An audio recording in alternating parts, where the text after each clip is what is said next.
In the early morning of June 6, 2020, the world of two sisters, Bibaa and Nicole Smallman, ended in the Frient Country Park, located in the northwest part of London. On this day, the joyful celebration of the birthday of one of the sisters ended with a brutal attack that shocked not only their loved ones, but also the entire British society.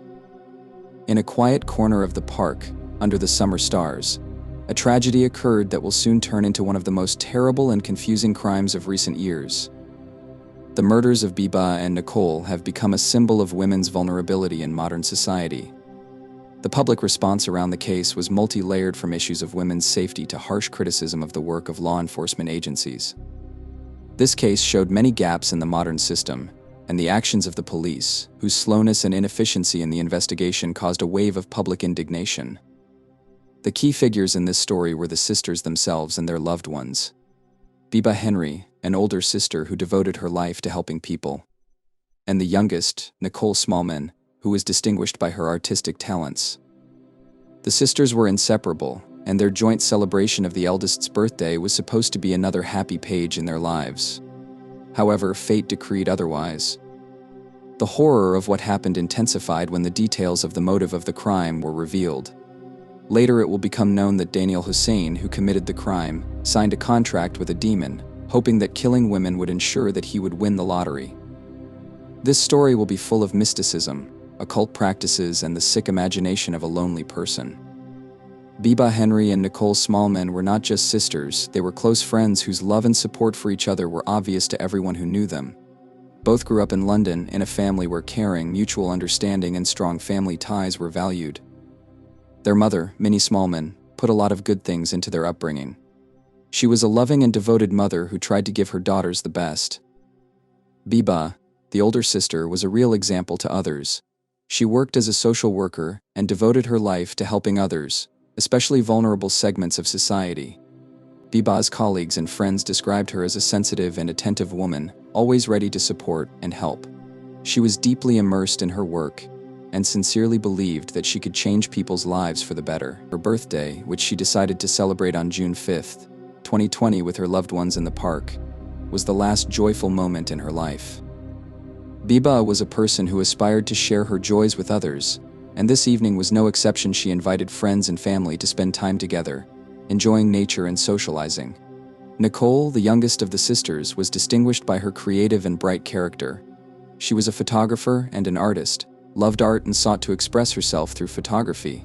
Nicole was known for her energetic and optimistic outlook on life. She often filmed moments of everyday life to preserve the memory of those she loved. The evening in the park was another opportunity for Nicole to capture happy moments with her sister and friends.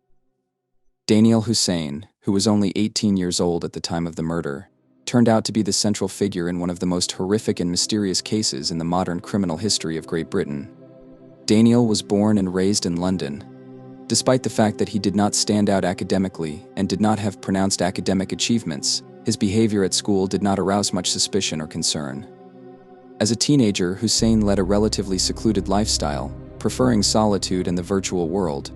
Many noted that he had little contact with his peers and was deeply immersed in his interests, which over time began to take dark forms. At 18, when Hussein was 16 years old, he came to the attention of the authorities because of his online activity. Specialists of the anti-terrorist unit noted his participation in radical forums and interest in extremist ideologies. He was involved in the Prevent De-Radicalization program, which was designed to prevent radicalization among young people. However, during this program, attention was focused on his fascination with radical views, and at that time no one suspected that his real interest lay in the field of occult practices and magic. Starting in 2019, Hussein became increasingly interested in the occult. Internet forums and websites dedicated to magical rituals and demonology have become his main sources of information. While studying these materials, Hussein developed his own belief that through rituals and demonic magic he would be able to gain power and wealth. He indulged in these thoughts deeper and deeper, until finally his mind formed a concrete plan of action, which eventually led to a terrible crime. During the investigation, a key document was discovered: a handwritten contract between Daniel Hussein and a demon named Lucifuge Rofocael, who is associated with wealth and power in occult sources. In this contract, Hussein promised to kill at least 6 women in exchange for winning the lottery. He also pledged to sacrifice to the demon for a limited time and faithfully fulfill his obligations to him. This contract was detailed and structured. Hussein clearly stated his requirements for the demon to ensure a lottery win that would bring him wealth and success. In return, he promised to kill the women, and the first victims were supposed to be proof of his devotion. This document caused the investigators a mixture of bewilderment and horror.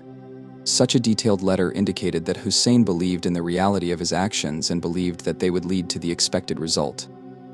Judging by the files and notes found on his computer, Hussein had planned his actions in advance. He carefully chose the location for the attack, focusing on places where vulnerable women could be found. The fatal encounter with Bibaa and Nicole Smallman was the result of his determination to keep.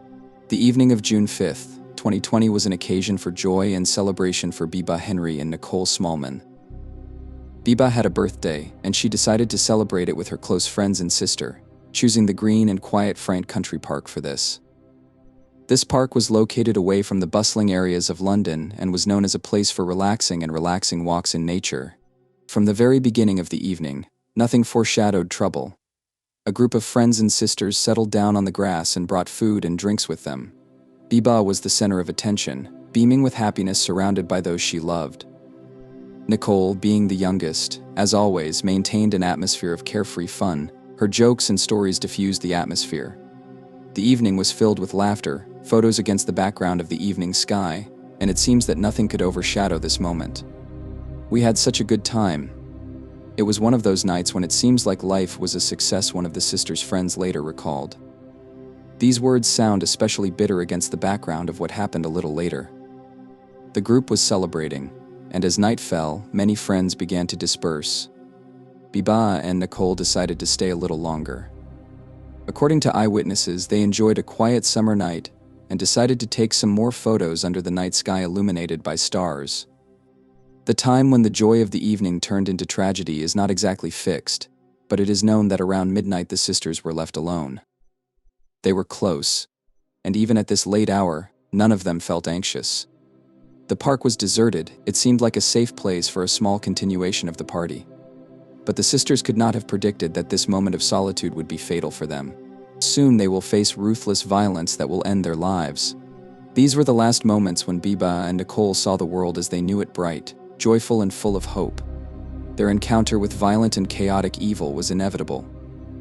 Night fell quickly over the Frient Country Park, plunging the surroundings into deep darkness. It was quiet around, only the rare sounds of nature accompanied the rare passers-by, but by midnight the park was almost empty. Bibaa and Nicole Smallman, left alone after their friends left, did not suspect that they had become the object of close attention of a man who was already pursuing his monstrous plans at that moment. Daniel Hussein, an 18-year-old resident of London, was obsessed with believing in supernatural powers. A few months before these events, he turned to dark practices, seeking to make a deal with a demon. In his mind, he devised a plan that, in his opinion, was supposed to lead him to wealth. The murders of women were supposed to be his sacrifice, in return for which, as he believed, demonic forces would give him a lottery win. The contract, which would later be found at the crime scene, clearly reflected his belief that magical rituals could change his life. As the night deepened, Hussein began to act. As he approached the park, he already knew exactly what he was looking for: single women, ideal for the realization of his crazy plan. Seeing Bibaa and Nicole alone in the dark, he made his move. Under the cover of night, he slowly approached them, waiting for the moment when he could attack without unnecessary witnesses. At some point, when the sisters were probably deep in conversation or still taking the last photos, Hussein pulled out a knife and suddenly attacked. The attack was lightning fast and extremely violent. The perpetrator inflicted multiple stab wounds on both women, showing cold-blooded determination. Soon, the atmosphere, which had previously been filled with fun and joy, was filled with screams and chaos. The injuries inflicted by Hussein were fatal. According to the investigation, Bibaa was stabbed 7 times, while Nicole Smallman was subjected to an even more brutal attack. She received 28 stabs. The nature of the wounds inflicted, as the criminologists would later say, testified to the extreme aggression of the criminal, which further indicated his mental state and the degree of premeditation of his actions. At the crime scene, surrounded by trees and shrubs, Hussein left many traces. However, at this moment he was obviously preoccupied with his perverted sense of fulfilling the deal and was in a hurry to leave the crime scene without noticing all the evidence he had left. The murders happened quickly, but their consequences for the sisters' families and society as a whole will last for many months, if not years. The innocent lives of Bibaa and Nicole were brutally cut short on one of those nights when it seemed that the world was full of joy and tranquility. However, under the surface, everything turned out to be much darker. The morning of June 6, 2020 began with an anxious silence. Bibaa and Nicole, who have always maintained close contact with family and friends, suddenly stopped contacting after an evening in the park. Their loved ones, accustomed to the fact that the sisters always notified of their plans, began to worry from the early hours of the morning. By lunchtime, this anxiety had turned into a panic. Messages and calls went unanswered, and none of those who were at the celebration in the evening knew where Bibaa and Nicole might be. The family, realizing that something had gone wrong, began to make active attempts to find the sisters. On the evening of June 6th, Nicole and Bibaa's mother, Smallman, and several close friends began calling the police to report. However, here begins one of the most painful and controversial aspects of this case: the actions of law enforcement agencies. According to Smallman, the police initially did not take seriously the report of the missing sisters. A missing report was registered, but the actions on the part of the police did not meet the expectations of the family. The staff did not believe that there was a real threat, and no significant steps were taken at an early stage of the investigation to find Bibaa and Nicole. Disappointed by the inaction of law enforcement agencies, the sisters' relatives decided to act independently. They headed to the Frient Country Park, the last known address where the sisters were seen. On the afternoon of June 7th, a group of relatives and friends began their own searches. Nicole's boyfriend and her mother Minnie were also among them. The people split up and searched the area, hoping to find at least some traces. Their worst fears were confirmed. It was Nicole's boyfriend, inspecting the bushes and grass, who first saw the sisters' bodies. It was a terrible find. The bodies lay on the ground, hidden in the undergrowth, in the very place where the sisters had stayed the night after their friends left. A lot of signs of struggle and blood were found at the site. The shock of this discovery was indescribable. Smallman later recalled this moment as the most terrible in her life. It wasn't the police who found my daughters. It was their favorite person. How is this possible? After learning about the tragic discovery, the police finally stepped up their actions. Criminologists arrived at the scene, and work began on collecting evidence. However, this moment was already too late. The sisters' family and friends were full of grief and indignation that they themselves, and not law enforcement agencies, had found the bodies. The first impression formed at the crime scene indicated that the attack was unexpected and extremely violent. Signs of a struggle, multiple stab wounds, traces of blood on the ground all pointed to a violent attack.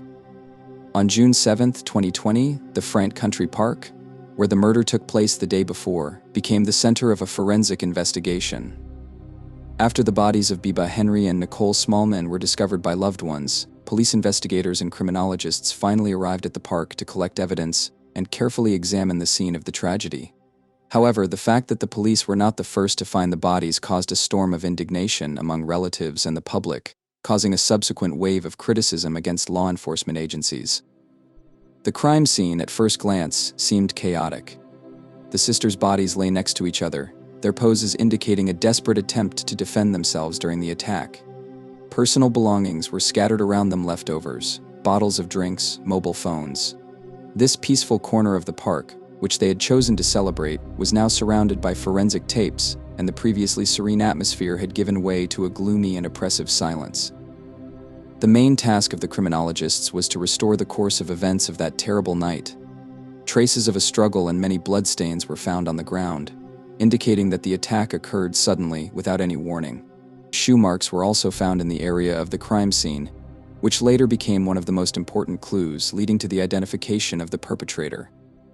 One of the key points that the criminologists recorded was the presence of a knife at the crime scene, the alleged murder weapon. This knife was found near the bodies and turned out to be bloody. Further examinations will confirm that it was with this knife that Daniel Hussein attacked the sisters. However, despite the fact that the perpetrator tried to escape, he made many mistakes that would later allow the police to identify him. The forensic examination also revealed another important piece of evidence: the blood found at the crime scene did not belong to any of the sisters. This raised suspicions that the perpetrator was injured during the attack.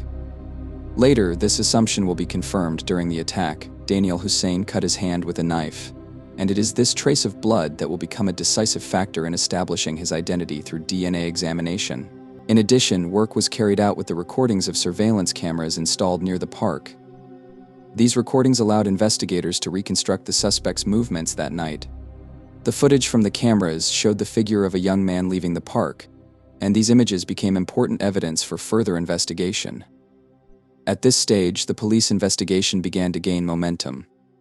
Although initially law enforcement agencies were sharply criticized for their slowness and inefficiency, the evidence that appeared in the work of criminologists made it possible to make significant progress in identifying the perpetrator. Traces of blood and recordings from the cameras became the basis for the future prosecution.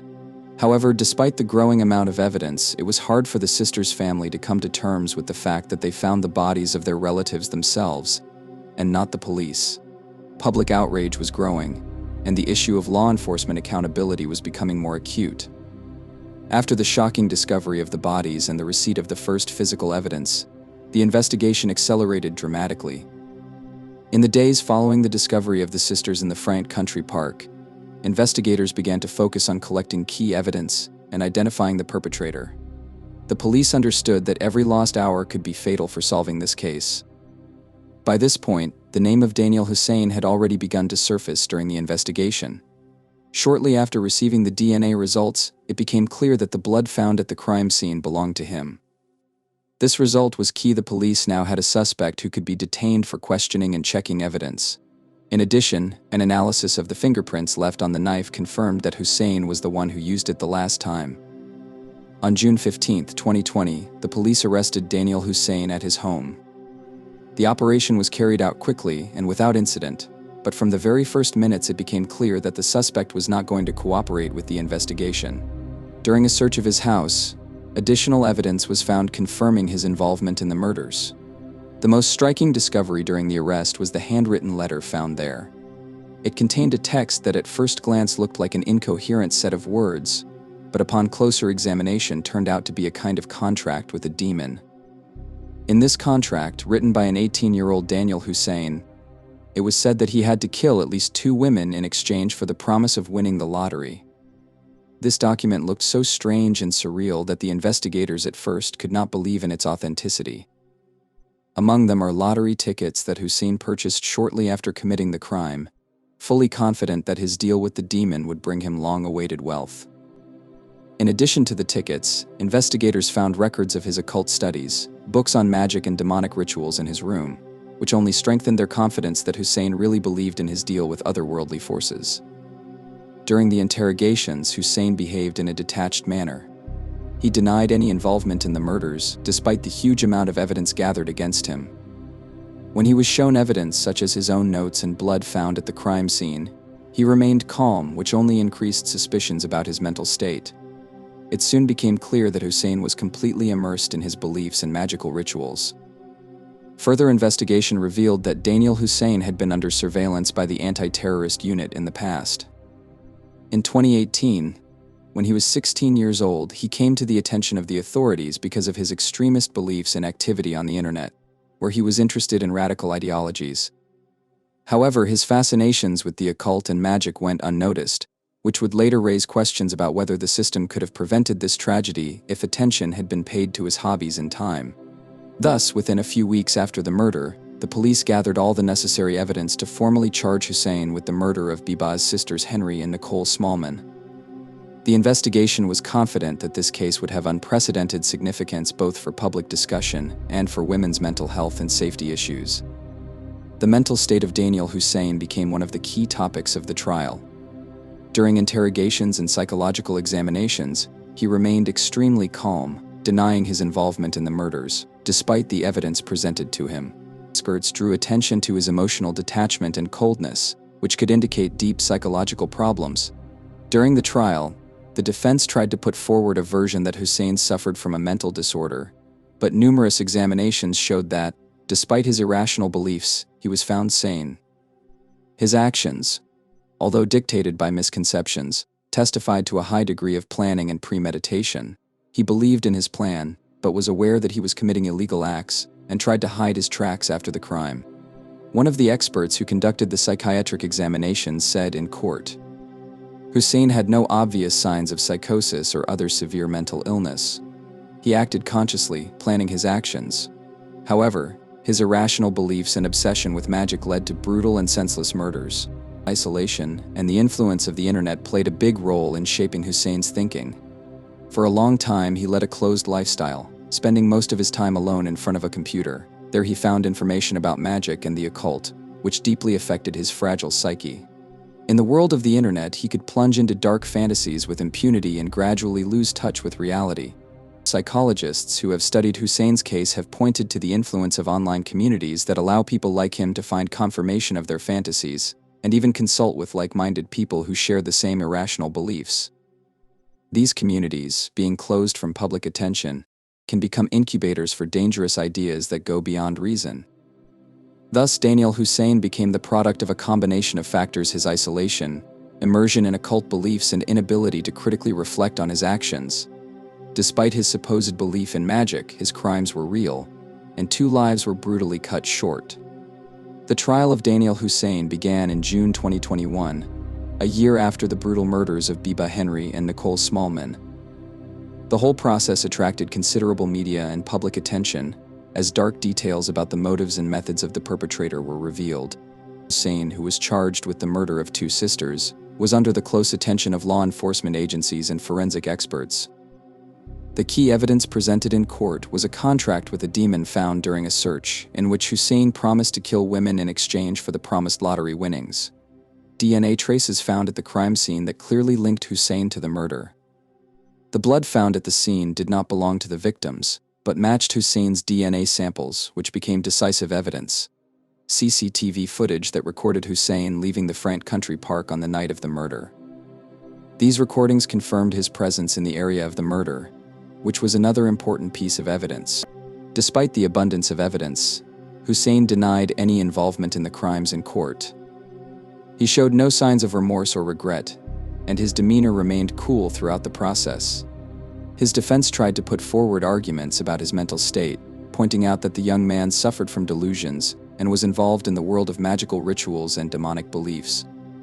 However, psychiatric examinations conducted as part of the trial showed that, despite his irrational beliefs, Hussein was sane and aware of his actions. The jury listened to all sides, and after several weeks of trials, they returned a verdict. Hussein was found guilty of double murder with premeditated intent. The judge stressed that the crime was carefully planned, and Hussein's motives, despite their irrationality, showed his willingness to take extreme measures to achieve his goals. During sentencing, the judge noted, "This is one of the most horrific and senseless murders I have ever encountered. You killed 2 innocent women for no reason, driven by your dark and twisted beliefs." Minimum of 35 years. He will be 54 years old before. Daniel Hussein was sentenced to life imprisonment with a minimum term of 35 years. This meant that he would not be able to be released earlier than 35 years later, and his future fate would depend on the decision of the judges regarding his rehabilitation and readiness for release. The trial caused a wide public outcry. He raised many questions regarding both mental health and the problems of radicalization of young people on the internet. The issues of controlling dangerous communities where people like Hussein find like-minded people and are encouraged to act violently were discussed. In addition, the case also focused on the need to review the law enforcement system with regard to the speed of response to such cases. The sisters' family continued to push for police reforms to avoid a repeat of the tragedy when the investigation started too late. The deaths of Bibaa and Nicole caused public outrage and criticism of the police. The family, especially their mother Minnie Smallman, publicly condemned law enforcement for being slow and inaction. The police did not immediately respond, which led to the fact that the sisters' bodies were found by their loved ones, and not by the authorities. This case became the reason for widespread protests, in which they demanded to strengthen measures to protect women and reform the police. As a result of scandals related to the actions of police officers, society demanded responsibility and increased standards of professionalism in the work of law enforcement agencies. The court verdict brought relief to the relatives and friends of the victims, but none of the families believed that justice had been fully restored. Minnie Smallman, the sister's mother, said after the verdict, "No term will bring our girls back to us, but we hope that this case will be a lesson for society, and this will not happen again." The murder case of the Henry and Smallman sisters has become a symbol of systemic problems in British society. Their deaths highlighted the need to improve police work and strengthen security measures for women. Public outrage and active protests contributed to the discussion of reforms in the law enforcement system. The sisters' family continued to campaign for justice and reform so that the tragedy would not happen again in the future.